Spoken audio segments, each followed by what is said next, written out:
Bonjour. Alors, j'entends votre question du fin fond de l'astral. Non, je rigole. Oui, mais bon, Dieu existe ou Dieu n'existe pas finalement? Avec tout ce que tu nous racontes, on ne sait plus où on en est. Mais vous avez bien raison de ne pas savoir où vous en êtes. Si on pose la question, est-ce que Dieu existe ou est-ce que Dieu n'existe pas? La réponse est oui. C'est-à-dire que ça ne veut rien dire parce que par la question, vous enfermez la réalité et vous voulez une réponse oui-non. Or, c'est pas ça du tout. Si ce qu'on appelle Dieu, c'est ce qui fonde le monde et qui existe, enfin tout ce qui existe est à la fois provient de cette source et est cette source, hein. Ça, il faut bien en prendre conscience. Ce qui est faux, c'est lorsqu'on dit Dieu est quelque chose, est quelqu'un, une personne divine qui existe en dehors du monde et qui agit sur le monde. Ça, c'est totalement faux, c'est impensable au sens technique, parce que Dieu est tout ce qui est. Donc, il ne peut pas être à l'extérieur de ce qui existe, puisque Saint-Eckhart va le dire, enfin, tout ce qui est Dieu, hein, c'est le fait simplement de la création, ce qu'on nous on appelle la création, c'est-à-dire tout ce que vous voyez qui existe, tout ça, ça advient en Dieu, parce que Dieu c'est ce qui est, et donc rien qui serait ne peut être à l'extérieur de ce qui est. Vous me suivez, hein? Si ça existe, c'est en Dieu, hein. Donc de penser à un Dieu extérieur au monde et de croire qu'il allait agir comme nous d'ailleurs, parce que euh, c'est facile de faire un Dieu vengeur, un Dieu jaloux, un Dieu aimant, un Dieu ceci, un Dieu cela. Après, une fois que vous l'avez objectivé, vous lui mettez tous les défauts de l'humanité et ça marche très bien. Non, c'est une question qui n'a aucun sens. Ce Dieu-là n'existe pas. C'est-à-dire qu'il n'y a pas une entité séparée du monde qui agirait dans le monde. Là, ça non. Puisqu'il est dans le monde, il est le monde. Et Eckhart va vous dire, tant que vous n'avez pas vu Dieu partout en tout, c'est que vous n'avez rien vu du tout. C'est que vous cherchez un objet.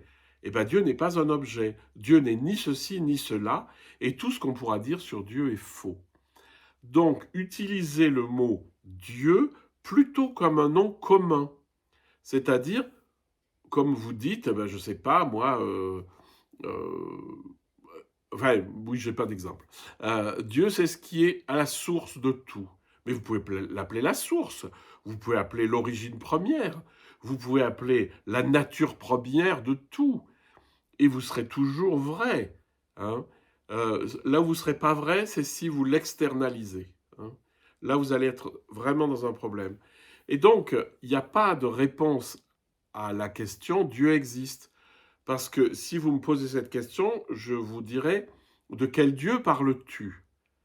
Et si vous me dites, ben, je parle de Dieu qui a créé la terre, qui est sur son trône dans les cieux et qui gouverne le destin des gens et du monde, ben, je vais dire, ben non, celui-là, il n'existe pas. Si vous me dites, ben, Dieu, c'est finalement ce qui est à la source de tout, et ben, je dis, ben oui, celui-là, il existe, hein. Mais vous pouvez aussi vous dire, autre chose. Enfin, on peut avoir des discours vrais par rapport à ce qui est à la source de tout, hein. Donc, ne vous laissez jamais rentrer dans des polémiques inutiles en vous battant entre les uns et les autres. Je crois en Dieu, je crois pas en Dieu. Et le pire, c'est entre les religions, quand on dit oui, mais votre Dieu, c'est pas le vrai, quoi. C'est ce qu'a fait le judaïsme, hein. C'est-à-dire qu'il a dit le leur, c'est-à-dire Yahvé, a décidé que les autres, enfin non, c'est pas Yahvé bien sûr, hein, mais le peuple a décidé, non, non, c'est notre Dieu, c'est le seul et unique, tous les autres, c'est des idoles. Je vous rassure, les autres pensaient exactement la même chose. Ou pas des fois. Dans l'Orient ancien, ou même aujourd'hui, finalement, on peut concevoir que tous les mots qu'on met sur Dieu sont des aspects de Dieu, hein. C'est très beau, dans l'islam, vous avez, on donne 99 noms à Dieu, et c'est magnifique, parce que c'est toujours une manière de dire quelque chose de cette réalité, sachant qu'on ne peut que tourner autour, hein. Vous ne pouvez pas parler de Dieu de manière directe. Et donc c'est comme un immense cratère volcanique, si vous voulez, avec avec un lac sans fond. Ben, on est toujours en train de tourner autour. Un coup on appelle ça Dieu, un coup on appelle ça Allah, etc. On tourne autour. Mais sur la réalité qu'il y a là, on ne peut pas y aller. Hein. Enfin, si on y est dedans, mais on ne peut pas dire quelque chose au niveau littéraire, au niveau des mots. Donc, ne vous battez jamais sur cette question. Moi, je crois en Dieu et les athées ne croient pas en Dieu. C'est infiniment trop primitif par rapport à la réalité. La réalité, c'est que il y a des gens qui sont ouverts à la réalité divine et qui rayonnent de l'amour, qui croient en Dieu, qui ne croient pas en Dieu, qui se disent communistes ou catho-intégristes, on s'en fout. C'est pas ça le sujet. Le sujet, c'est que on soit tous dans la grande conscience aimante.